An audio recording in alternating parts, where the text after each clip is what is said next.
안녕하세요. 여러분의 삶이 눈부시게 빛나길 바라는 루나펄스입니다.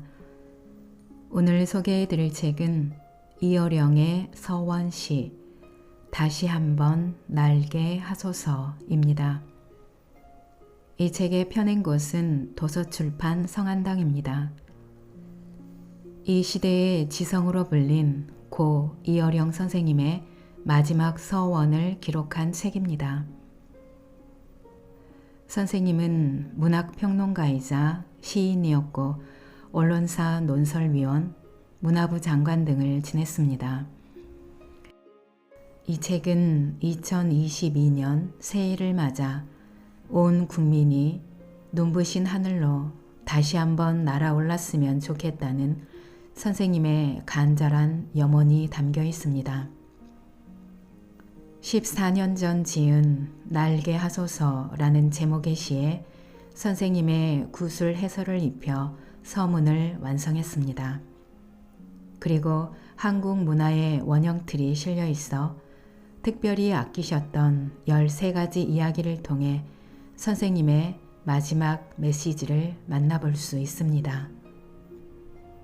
온 국민이 눈부신 하늘로 다시 한번 날아올랐으면 좋겠다는 선생님의 마지막 염원이 이루어지기를 저도 온 마음으로 기원합니다. 그럼 책의 본문 중에서 일부 소개해 드리겠습니다. 오늘도 책과 함께 편안한 시간 되시기 바랍니다. 날개 하소서.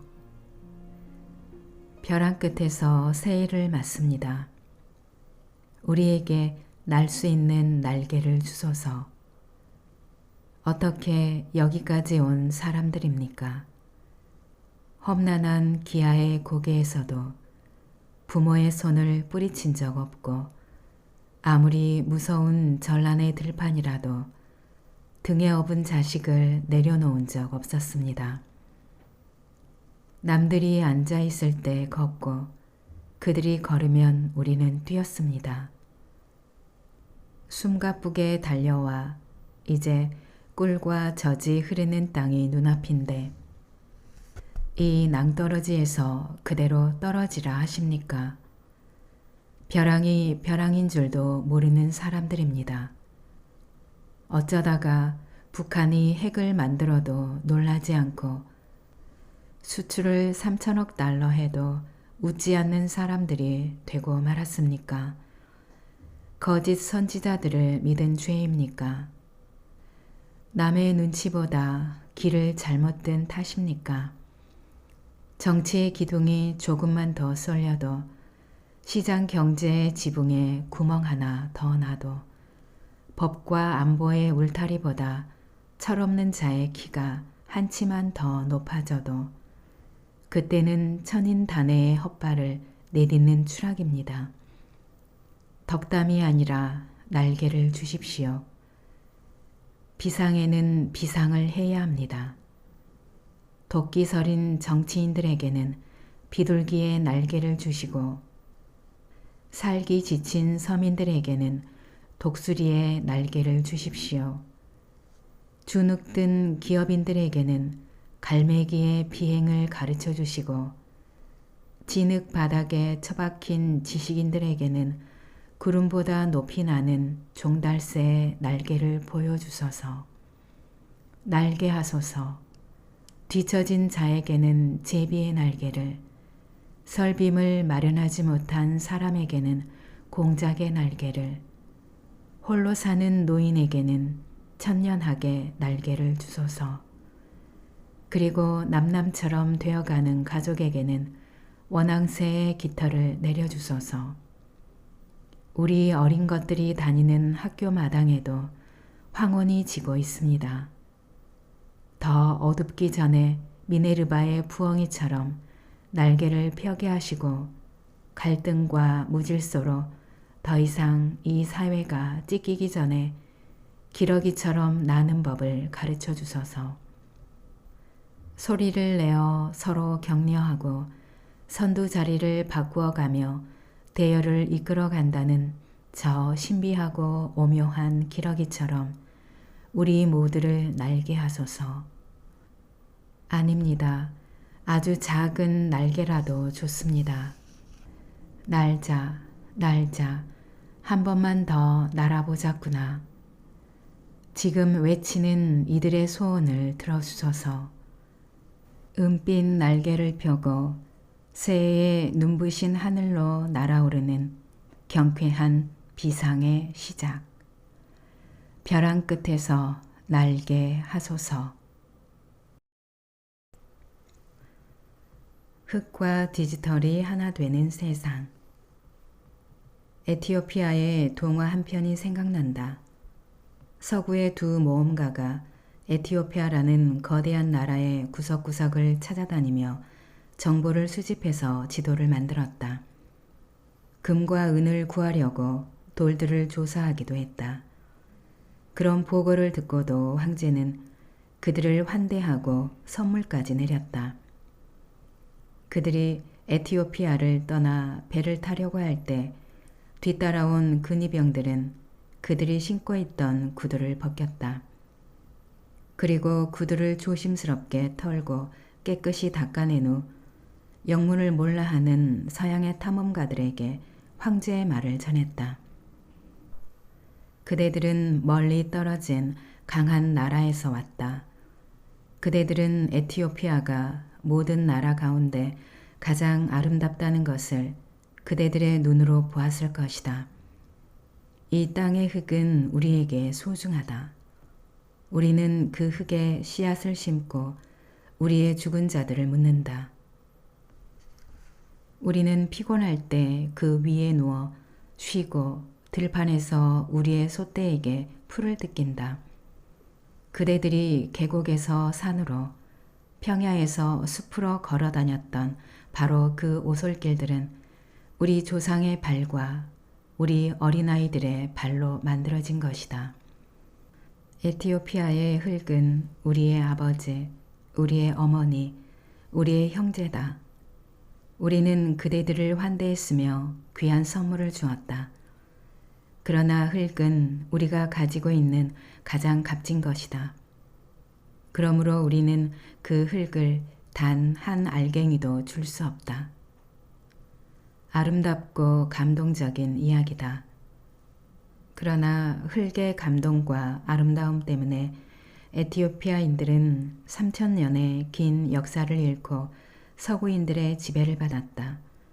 분명히 탐험가들이 나타나기 전까지 에티오피아인들을 지켜준 것은 한 알갱이의 흙에서 나오는 힘이었다.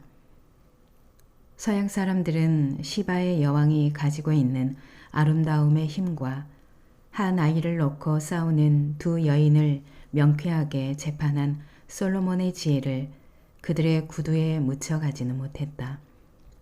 하지만 그 탐험가의 구두에는 그 나라의 구석구석을 걸어다니며 얻은 보이지 않는 흙의 정보가 묻어 있었음을 에티오피아 사람들은 보지 못했다. 그 결과 서양 사람들은 그들이 먹지도 않는 땅콩을 그 흙에 심었고 토양에 맞지 않는 서양인들의 땅콩은 아프리카 땅을 황폐화시키고 말았다. 그렇게 해서 흙의 시대, 그 지혜와 생명의 시대는 끝났다. 종소리처럼 생각이 울려왔으면 언제부터인지 모르겠다. 내 책상 한 구석에는 작은 종이 한 쌍 놓여 있다. 우연히 눈에 띄어 무심코 흔들어 보았더니 뜻밖에도 투명한 소리가 난다. 크리스마스 트리에 장식하는 매다는 종인 줄로만 알았는데 무슨 금속 같은 것에 도금한 진짜 종이었던 것이다.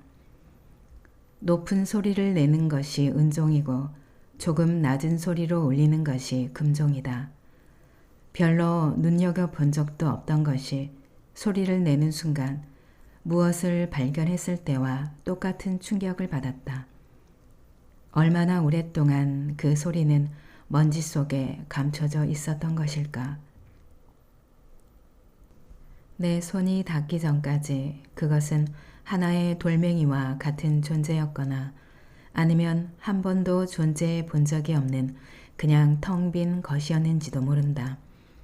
그것이 지금 목숨을 지닌 새처럼 날개를 퍼덕이며 환한 대낮 속을 날고 있다. 아니다. 그것은 양떼이고 구름이고 바람소리다. 높고 낮은 은종과 금종을 번갈아 흔들었을 때 들은 것이 40여 년 전 알프스 고원을 지날 때 듣던 바로 그 소리였다. 양떼의 방울소리였다. 초원의 구릉을 따라 구름 모양으로 천천히 이동하는 양떼의 방울소리. 수백 수천의 방울소리가 바람을 타고 멀리에서 아주 가까이에서 울려왔다. 어느 순간 천상에서 쏟아지는 빗방울 소리처럼 들리기도 했다. 차를 세우고 녹음했다. 사람들은 여행하면서 사진을 찍지만 나는 처음 듣는 낯선 소리들, 그리고 영영 사라지고 마는 순간의 소리들을 잡기 위해 당시로서는 아주 환상적으로 작은 녹음기 하나를 구했던 것이다. 그러나 돌아와 테이프를 돌려 그 방울 소리를 다시 들어보니 바람 소리의 잡음만이 가득 들어있고 풀냄새 나던 그 맑고 투명한 알프스 초원 양떼의 방울 소리는 옛날 사진보다 더 색이 발해 있었다. 분명 그 순간들은 그렇지 않았다. 양들이 몸을 움직일 때마다 목에 걸린 방울들은 생생한 소리를 냈다. 걷는 리듬에 따라 혹은 풀을 뜯으려고 고개를 숙이는 그 식욕의 음정에 따라 양들은 제각기 높낮이가 서로 다른 방울 소리들을 냈다. 그것이 한데 어우러져 공기가 되고 바람이 되고 물방울이 되고 수정구슬이 되어 굴렀다. 풀냄새처럼 향기로운 음악이었다. 음식을 먹는 일이 그렇게 아름다운 방울소리가 되어 울린다면 우리의 삶은 얼마나 아름다운 것이 되었을까. 우리의 생명의 목에도 그런 방울이, 그런 종이 달려 이따금 소낙비처럼 쏟아진다면 우리의 일상의 노동은 얼마나 경이로운 것이 되었겠는가. 시인 청마 유치와는 깃발이라는 시에서 맨 처음 공중에 깃발을 단 사람이 누구인가를 묻는다. 하지만 나는 그보다 맨 처음 종을 만들어 울릴 생각을 한 사람이 누구인가를 묻고 싶다. 종은 육체이고 숨소리는 영혼이라는 진부한 유추 때문이 아니다. 내가 오늘 아침 우연히 작은 종을 흔들어 그토록 투명한 소리를 내는 것을 듣고 놀랐듯 처음 종을 만들어 그 소리를 들은 사람도 그렇게 놀랐을 것이다. 지금까지 책장 한 구석에 먼지 속에서 침묵하던 소리, 흔들어주기 전까지는 존재하지 않던 그 맑은 소리. 더 이상 의미를 붙이지 말자. 종은 침묵하지만 그 안에 수많은 소리를 담고 있다. 우리 육체의 욕망들처럼, 풀을 뜯는 양떼의 불타는 식욕처럼 말이다. 누구를 위하여 종은 울리나. 누구를 위하여 종은 울리나는 존 던의 기도서에 나오는 산문 가운데 하나다. 이제 누구를 위하여 종은 울리나는 존 던의 기도서가 아니라 누구나 해밍웨이의 소설, 그리고 그 영화를 생각나게 한다. 해밍웨이가 소설을 다 쓴 다음 거기에 합당한 소설 제목을 찾다가 우연히 존 던이 쓴 이 구절이 눈에 띄었던 것이다. 존 던의 그 말들은 벼락처럼 그의 머리를 쳤다. 많은 사람이 이 종소리를 무슨 축제의 종이나 일상적으로 울리는 종소리로 착각한다. 하지만 존 던의 그 종은 조정을 의미한다. 누군가 죽으면 마을 전체에 그의 죽음을 알리느라 교회당에선 종소리가 울렸다. 릴케의 말테의 수기에서도 읽은 적이 있다. 옛날에는 하잘것없는 사람의 죽음이라 해도 죽음은 장엄하고 엄숙한 사건이어서 가장 큰 뉴스거리였다. 그래서 사람이 죽으면 조정을 울렸으며 사람들은 그것이 누구의 죽음을 알리는 종소리인가를 궁금해했다. 잠시 일손을 멈추고 죽은 자를 위해 경건한 마음으로 기도하고 고개를 숙여 슬픔을 표시했다. 그러나 존 더는 말한다. 그것이 누구를 위해 울리는 종소리인가를 묻지 말라는 것이다. 그것은 바로 나를 위한 종소리, 내 죽음의 조종이기 때문이다. 어떤 사람도 완전한 섬일 수는 없다. 나는 홀로 있는 섬이 아니다. 아무리 홀로 떨어져 있으려고 해도 인간들은 서로 연결되어 있다. 섬이 아니다. 나는 대륙의 일부이다. 아무리 작은 모래나 흙덩이라고 해도 그것은 광활한 대륙과 연결되어 있다. 그래서 존 더는 말했다. 바다에서 밀려오는 파도에 모래 한 알과 작은 흙덩어리가 바다에 휩쓸려 가면 그만큼 대지는 가벼워지고 작아진다 라고. 해밍웨이의 누구를 위해 종은 울리나에서 로버트 조던은 왜 스페인 내전에서 죽었나? 그러니까 누가 죽는다는 것은 바로 내 크나큰 생명의 일부가 떨어져 나간다는 뜻이다. 그의 죽음은 바로 나의 죽음이다. 그러므로 현명한 사람은 자신을 섬이 아니라 대륙으로 생각하고 그런 사람들은 어리석은 질문을 하지 않는다. 누구를 위하여 종은 울리는가? 라고. 누군가 죽는다는 것은 내 대륙 안의 모래가 흙이 바다로 휩쓸려 떨어져 간다는 의미이다. 그의 고통은 나와 무관하지 않고 그의 생명은 나와 똑같은 샘물에서 흘러온 것이다. 누구를 위해 종은 울리나? 왜 미국의 젊은 청년 로버트 조던은 그와 관계도 없는 스페인 내전에 참전하여 죽어야만 했는가? 그 제목이 소설의 모든 것을 설명해 준다. 아니, 종처럼 울리게 한다. 우물에 빠진 당나귀처럼 나무의 한가운데를 톱으로 자르면 동시몬의 나이테 무늬가 나타난다. 하지만 서양 사람들이 장작을 팰 때처럼 나무를 세워놓고 자르면 그 동그라미들은 온데간데 없고 물결처럼 흐르는 나뭇결의 곡선 모양만 보일 것이다. 대나무로 죽창을 만들 때처럼 사선으로 비스듬히 쳐보면 동그라미도 줄무늬도 아닌 타원형 파문이 생겨난다. 같은 통나무인데도 자르는 방식에 따라 이렇게 전혀 다른 무늬가 생겨나는 것처럼 우리네 삶의 무늬도 그와 같이 변한다. 슬픔이 즐거움이 되기도 하고 가난이 풍요로 바뀌기도 한다.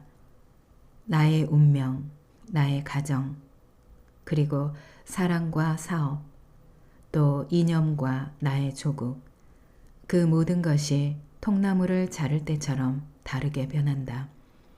새로운 방식으로 내 삶의 통나무를 잘라보고 찍어보고 깎아보면 우리가 한 번도 가보지 못한 낯선 나라로 들어가는 통과 사증을 받을 수 있다. 사람의 몸은 아주 놀라울 정도로 적은 영양분만으로도 살아갈 수 있도록 설계되어 있다고 한다. 너무 많은 영양분을 섭취했을 때에는 그것을 처리하는 장치와 방도를 모른다. 뽀빠이와 같은 만화 영화에서 나오는 에너지의 원천인 시금치도 지나치게 많이 먹으면 결석에 걸리게 된다. 사람 몸만 그런 것은 아니다. 핸드백을 열어보면 안다. 서랍을 열어보면 안다. 호주머니를 뒤져보거나 신발장이나 옷장을 뒤져봐도 알 수 있다.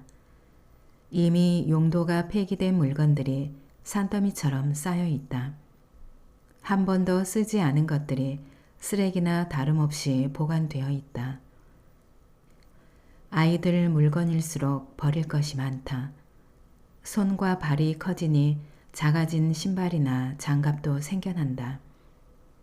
키가 자라니 맞지 않는 옷들이 널려 있게 된다. 생각도 자라니 어제 읽던 책이나 오늘 갖고 놀던 장난감도 넝마처럼 쌓이게 된다. 버려야 한다. 우리도 아이처럼 매일 자란다. 그러니 조금 전까지 통했던 상식과 지식들이 쓸모없는 것으로 변한다. 그렇게 우리를 괴롭히던 고정관념들, 집념이나 원한도 모두 버려야 한다. 지식도 영양분처럼 넘쳐날 때가 더 위험한 법이다. 샘물은 퍼써야만 새 물이 고인다. 고여있는 지식도 퍼내야 새로운 생각이 새 살처럼 돋는다. 이런 이야기를 들은 적이 있을 것이다. 당나귀가 빈 우물에 빠졌다. 농부는 슬프게 울부짖는 당나귀를 구할 도리가 없었다. 마침 당나귀도 늙었고 쓸모없는 우물도 파묻으려고 했던 터라 농부는 당나귀를 단념하고 동네 사람들에게 도움을 청하기로 했다. 동네 사람들은 우물을 파묻기 위해 제각기 삽을 가져와서는 흙을 파 우물을 메워갔다. 당나귀는 더욱더 울부짖었다.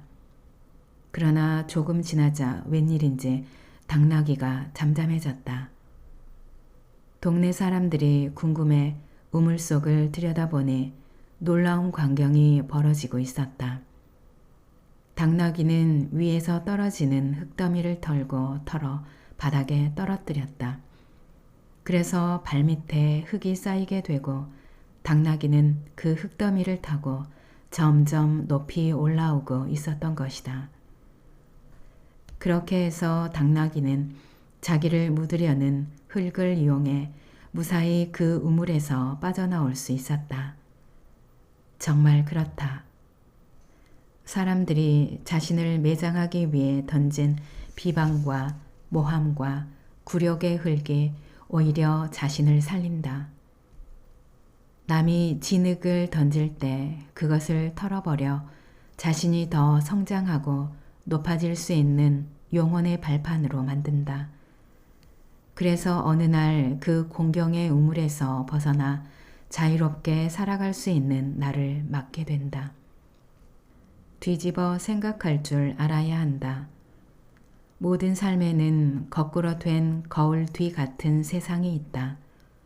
불행이 행이 되고 행이 불행이 되는 세옹지마의 변화가 있다. 우물 속같이 절망의 극한 속에서 불행을 이용하여 행운으로 바꾸는 놀라운 역전의 기회가 있다. 우물에 빠진 당나귀처럼 남들이 나를 해칠지라도 두려워 말 일이다. 한때 인터넷에서 한창 영문으로 떠돌던 이 한편의 우화는 나를 음해하는 진흙이 나를 구해주는 기적의 사다리가 된다는 것, 영혼이 높아지는 디딤돌이 된다는 것을 가르쳐 주었다. 아오모리의 벽화. 그림은 긁는다에서 나온 말이다. 그림은 그리움에서 나온 말이다. 그림은 그래서 나온 말이다. 일본의 징용 온 조선 사람이 아오모리 탄광의 어두운 벽을 손톱으로 긁어 글을 썼대요. 어머니 보고 싶어. 고향의 그리움이 글이 되고 그림이 되어 남의 땅 벽 위에 걸렸대요. 아이고 어쩌나 어머니 보고 싶어. 맞춤법도 맞지 않은 보고 싶다는 말. 한국말 10%는 참을 수 없는 욕망의 언어. 배에 붙으면 먹고 싶어 배고프고, 귀에 붙으면 듣고 싶어 귀 고프고, 눈에 붙으면 보고 싶어 눈 고프고, 가슴에 붙으면 가슴 아파 가슴 고프고, 마음의 붓으로 그려바친 부처님 앞에 엎드린 이 몸은 보현 12가의 한 이두 문자처럼 해독하기도 힘든 그리움이 된대요. 옛날 옛적 이 일본 땅에 끌려온 조선 청년이 탄광벽을 손톱으로 긁어 글을 썼대요. 어머니 보고 싶어. 그림은 긁는다에서 나온 말이다. 그림은 그리움에서 나온 말이다. 그림은 글에서 나온 말이다. 벽을 긁는 글과 그림과 그리움은 벽을 넘는다. 세계에서 가장 가벼운 벽. 나는 올림픽 개폐식을 기획할 때에도 그 주제를 벽을 넘어서라고 했다. 정말 몇 년 뒤 베를린 장벽이 무너지고 철의 장막이 무너졌다. 서구 문화를 한마디로 요약한다면 그것은 벽의 문화라고 할 수 있다. 도시든 개인의 삶이든 모든 것이 두꺼운 벽을 기본으로 이루어진다. 서양의 폴리스 국가란 무엇인가? 그것은 완전히 성벽 안에 세운 도시이다. 유럽은 섬이 아닌 대륙인데도 일찍부터 고층화가 이루어졌는데 성벽이라는 제한된 도시 안에서 살아왔기 때문이다. 그래서 도시가 커지면 옆으로 퍼지지 못하고 위로 치솟아 올라가는 수밖에 없다. 동양도 예외는 아니다. 성으로 치면 중국의 만리장성만한 것이 또 어디에 있겠는가. 그러나 서양 도시국가의 성은 인간과 자연을 둘로 나누고 그 대립의 경계를 나타내는 것으로 동양의 그것과는 확연히 구별된다. 그래서 서양의 벽은 아주 두껍다. 나라의 성만이 아니라 개인 집의 벽도 마찬가지다. 우리는 낱말은 새가 듣고 반말은 쥐가 듣는다고 하는데 그것은 그만큼 벽이 얇고 허술하다는 뜻이기도 하다.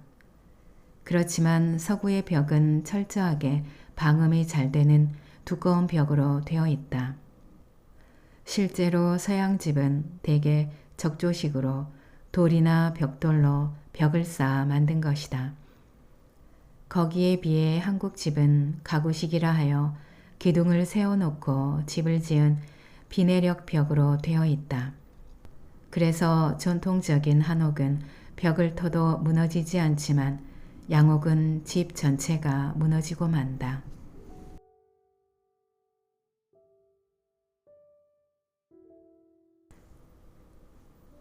날개 하소서. 벼랑 끝에서 새해를 맞습니다.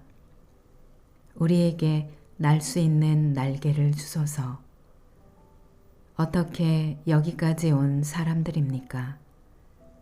험난한 기아의 고개에서도 부모의 손을 뿌리친 적 없고 아무리 무서운 전란의 들판이라도 등에 업은 자식을 내려놓은 적 없었습니다. 남들이 앉아 있을 때 걷고 그들이 걸으면 우리는 뛰었습니다. 숨가쁘게 달려와 이제 꿀과 젖이 흐르는 땅이 눈앞인데 이 낭떠러지에서 그대로 떨어지라 하십니까? 벼랑이 벼랑인 줄도 모르는 사람들입니다. 어쩌다가 북한이 핵을 만들어도 놀라지 않고 수출을 3천억 달러 해도 웃지 않는 사람들이 되고 말았습니까? 거짓 선지자들을 믿은 죄입니까? 남의 눈치보다 길을 잘못 든 탓입니까? 정치의 기둥이 조금만 더 쏠려도 시장 경제의 지붕에 구멍 하나 더 나도 법과 안보의 울타리보다 철없는 자의 키가 한 치만 더 높아져도 그때는 천인 단해의 헛발을 내딛는 추락입니다. 덕담이 아니라 날개를 주십시오. 비상에는 비상을 해야 합니다. 도끼서린 정치인들에게는 비둘기의 날개를 주시고 살기 지친 서민들에게는 독수리의 날개를 주십시오. 주눅든 기업인들에게는 갈매기의 비행을 가르쳐 주시고 진흙 바닥에 처박힌 지식인들에게는 구름보다 높이 나는 종달새의 날개를 보여주소서. 날개하소서. 뒤처진 자에게는 제비의 날개를, 설빔을 마련하지 못한 사람에게는 공작의 날개를, 홀로 사는 노인에게는 천년하게 날개를 주소서. 그리고 남남처럼 되어가는 가족에게는 원앙새의 깃털을 내려주소서. 우리 어린 것들이 다니는 학교 마당에도 황혼이 지고 있습니다. 더 어둡기 전에 미네르바의 부엉이처럼 날개를 펴게 하시고 갈등과 무질서로 더 이상 이 사회가 찢기기 전에 기러기처럼 나는 법을 가르쳐 주소서. 소리를 내어 서로 격려하고 선두 자리를 바꾸어가며 대열을 이끌어 간다는 저 신비하고 오묘한 기러기처럼 우리 모두를 날게 하소서. 아닙니다. 아주 작은 날개라도 좋습니다. 날자, 날자, 한 번만 더 날아보자꾸나. 지금 외치는 이들의 소원을 들어주소서. 은빛 날개를 펴고 새해의 눈부신 하늘로 날아오르는 경쾌한 비상의 시작. 벼랑 끝에서 날개 하소서. 흙과 디지털이 하나 되는 세상. 에티오피아의 동화 한 편이 생각난다. 서구의 두 모험가가 에티오피아라는 거대한 나라의 구석구석을 찾아다니며 정보를 수집해서 지도를 만들었다. 금과 은을 구하려고 돌들을 조사하기도 했다. 그런 보고를 듣고도 황제는 그들을 환대하고 선물까지 내렸다. 그들이 에티오피아를 떠나 배를 타려고 할 때 뒤따라온 근위병들은 그들이 신고 있던 구두를 벗겼다. 그리고 구두를 조심스럽게 털고 깨끗이 닦아낸 후 영문을 몰라 하는 서양의 탐험가들에게 황제의 말을 전했다. 그대들은 멀리 떨어진 강한 나라에서 왔다. 그대들은 에티오피아가 모든 나라 가운데 가장 아름답다는 것을 그대들의 눈으로 보았을 것이다. 이 땅의 흙은 우리에게 소중하다. 우리는 그 흙에 씨앗을 심고 우리의 죽은 자들을 묻는다. 우리는 피곤할 때 그 위에 누워 쉬고 들판에서 우리의 소떼에게 풀을 뜯긴다. 그대들이 계곡에서 산으로 평야에서 숲으로 걸어 다녔던 바로 그 오솔길들은 우리 조상의 발과 우리 어린아이들의 발로 만들어진 것이다. 에티오피아의 흙은 우리의 아버지, 우리의 어머니, 우리의 형제다. 우리는 그대들을 환대했으며 귀한 선물을 주었다. 그러나 흙은 우리가 가지고 있는 가장 값진 것이다. 그러므로 우리는 그 흙을 단 한 알갱이도 줄 수 없다. 아름답고 감동적인 이야기다. 그러나 흙의 감동과 아름다움 때문에 에티오피아인들은 3000년의 긴 역사를 잃고 서구인들의 지배를 받았다. 분명히 탐험가들이 나타나기 전까지 에티오피아인들을 지켜준 것은 한 알갱이의 흙에서 나오는 힘이었다. 서양 사람들은 시바의 여왕이 가지고 있는 아름다움의 힘과 한 아이를 놓고 싸우는 두 여인을 명쾌하게 재판한 솔로몬의 지혜를 그들의 구두에 묻혀가지는 못했다. 하지만 그 탐험가의 구두에는 그 나라의 구석구석을 걸어다니며 얻은 보이지 않는 흙의 정보가 묻어 있었음을 에티오피아 사람들은 보지 못했다. 그 결과 서양 사람들은 그들이 먹지도 않는 땅콩을 그 흙에 심었고 토양에 맞지 않는 서양인들의 땅콩은 아프리카 땅을 황폐화시키고 말았다. 그렇게 해서 흙의 시대, 그 지혜와 생명의 시대는 끝났다. 종소리처럼 생각이 울려왔으면 언제부터인지 모르겠다. 내 책상 한 구석에는 작은 종이 한 쌍 놓여 있다. 우연히 눈에 띄어 무심코 흔들어 보았더니 뜻밖에도 투명한 소리가 난다. 크리스마스 트리에 장식하는 매다는 종인 줄로만 알았는데 무슨 금속 같은 것에 도금한 진짜 종이었던 것이다. 높은 소리를 내는 것이 은종이고 조금 낮은 소리로 울리는 것이 금종이다. 별로 눈여겨본 적도 없던 것이 소리를 내는 순간 무엇을 발견했을 때와 똑같은 충격을 받았다. 얼마나 오랫동안 그 소리는 먼지 속에 감춰져 있었던 것일까. 내 손이 닿기 전까지 그것은 하나의 돌멩이와 같은 존재였거나 아니면 한 번도 존재해 본 적이 없는 그냥 텅 빈 것이었는지도 모른다. 그것이 지금 목숨을 지닌 새처럼 날개를 퍼덕이며 환한 대낮 속을 날고 있다. 아니다. 그것은 양떼이고 구름이고 바람소리다. 높고 낮은 은종과 금종을 번갈아 흔들었을 때 들은 것이 40여 년 전 알프스 고원을 지날 때 듣던 바로 그 소리였다. 양떼의 방울소리였다. 초원의 구릉을 따라 구름 모양으로 천천히 이동하는 양떼의 방울소리. 수백 수천의 방울소리가 바람을 타고 멀리에서 아주 가까이에서 울려왔다. 어느 순간 천상에서 쏟아지는 빗방울 소리처럼 들리기도 했다. 차를 세우고 녹음했다. 사람들은 여행하면서 사진을 찍지만 나는 처음 듣는 낯선 소리들, 그리고 영영 사라지고 마는 순간의 소리들을 잡기 위해 당시로서는 아주 환상적으로 작은 녹음기 하나를 구했던 것이다. 그러나 돌아와 테이프를 돌려 그 방울 소리를 다시 들어보니 바람 소리에 잡음만이 가득 들어있고 풀냄새 나던 그 맑고 투명한 알프스 초원 양떼의 방울 소리는 옛날 사진보다 더 색이 발해 있었다.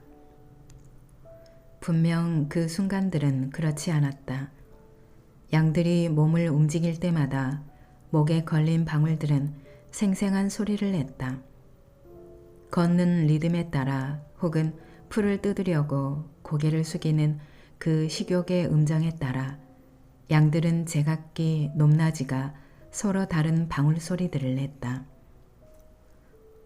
그것이 한데 어우러져 공기가 되고 바람이 되고 물방울이 되고 수정 구슬이 되어 굴렀다. 풀냄새처럼 향기로운 음악이었다. 음식을 먹는 일이 그렇게 아름다운 방울소리가 되어 울린다면 우리의 삶은 얼마나 아름다운 것이 되었을까. 우리의 생명의 목에도 그런 방울이, 그런 종이 달려 이따금 소낙비처럼 쏟아진다면 우리의 일상의 노동은 얼마나 경이로운 것이 되었겠는가. 시인 청마 유치와는 깃발이라는 시에서 맨 처음 공중에 깃발을 단 사람이 누구인가를 묻는다.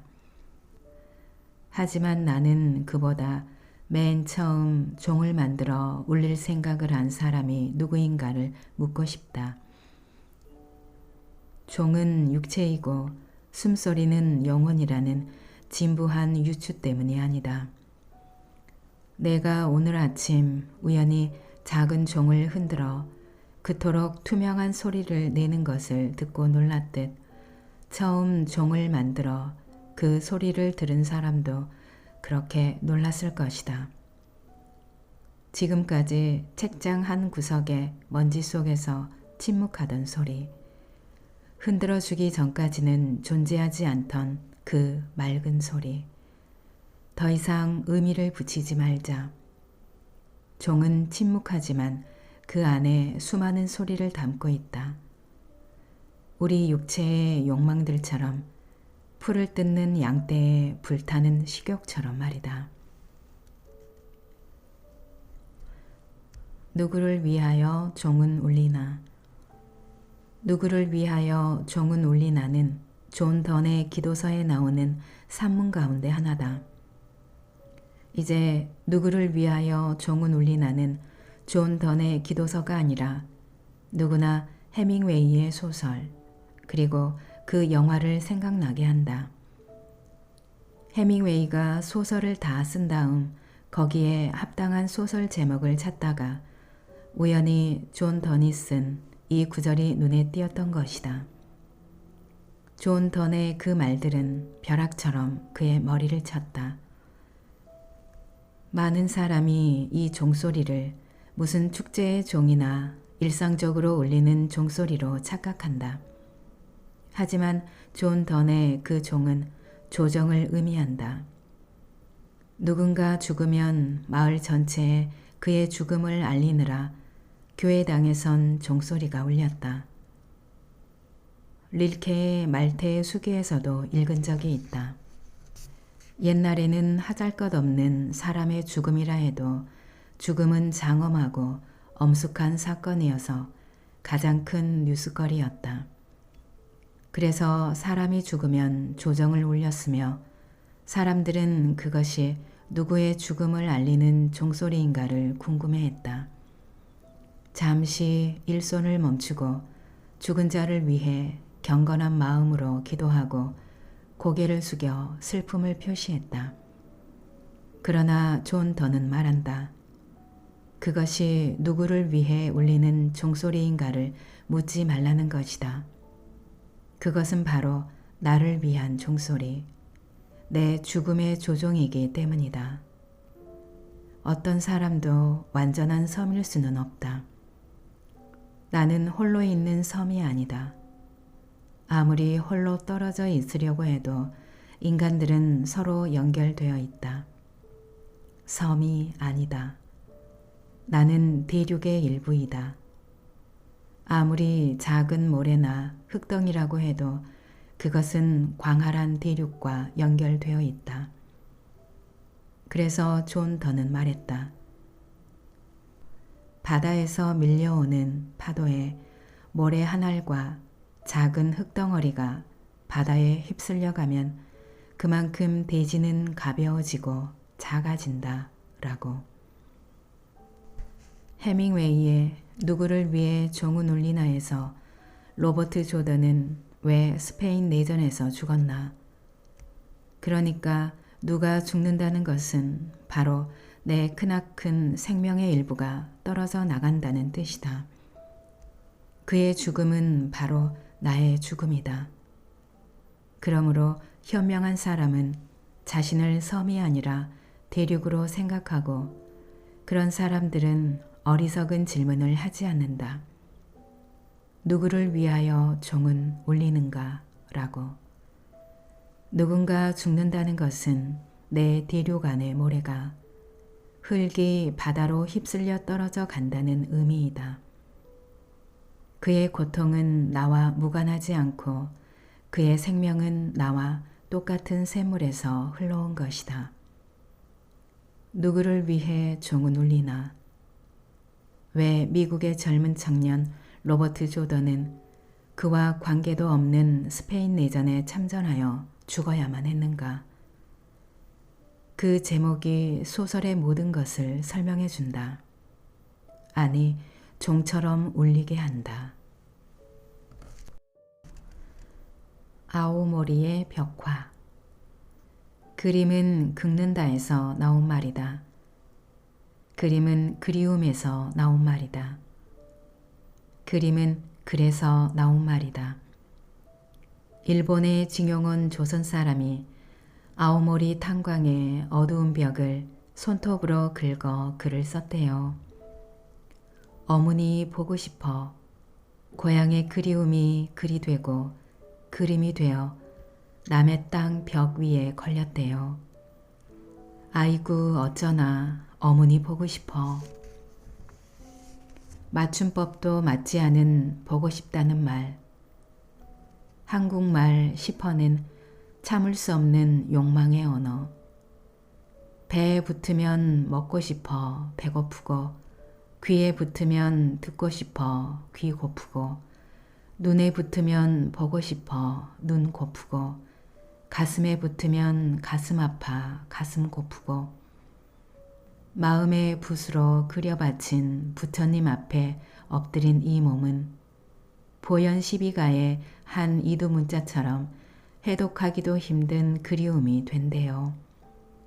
옛날 옛적 이 일본 땅에 끌려온 조선 청년이 탄광벽을 손톱으로 긁어 글을 썼대요. 어머니 보고 싶어. 그림은 긁는다에서 나온 말이다. 그림은 그리움에서 나온 말이다. 그림은 그래서 나온 말이다. 벽을 긁는 글과 그림과 그리움은 벽을 넘는다. 세계에서 가장 가벼운 벽. 나는 올림픽 개폐식을 기획할 때에도 그 주제를 벽을 넘어서라고 했다. 정말 몇 년 뒤 베를린 장벽이 무너지고 철의 장막이 무너졌다. 서구 문화를 한마디로 요약한다면 그것은 벽의 문화라고 할 수 있다. 도시든 개인의 삶이든 모든 것이 두꺼운 벽을 기본으로 이루어진다. 서양의 폴리스 국가란 무엇인가? 그것은 완전히 성벽 안에 세운 도시이다. 유럽은 섬이 아닌 대륙인데도 일찍부터 고층화가 이루어졌는데 성벽이라는 제한된 도시 안에서 살아왔기 때문이다. 그래서 도시가 커지면 옆으로 퍼지지 못하고 위로 치솟아 올라가는 수밖에 없다. 동양도 예외는 아니다. 성으로 치면 중국의 만리장성만한 것이 또 어디에 있겠는가. 그러나 서양 도시국가의 성은 인간과 자연을 둘로 나누고 그 대립의 경계를 나타내는 것으로 동양의 그것과는 확연히 구별된다. 그래서 서양의 벽은 아주 두껍다.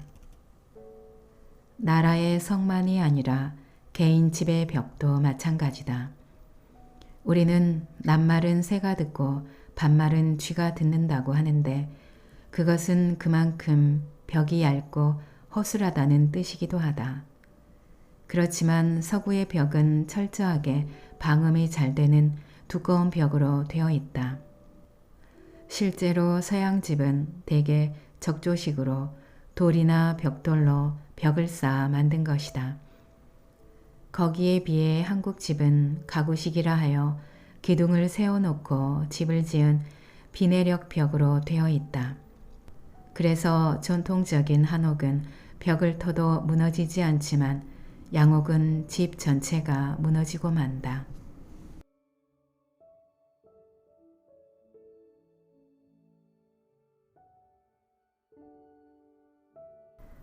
낭독은 여기까지입니다.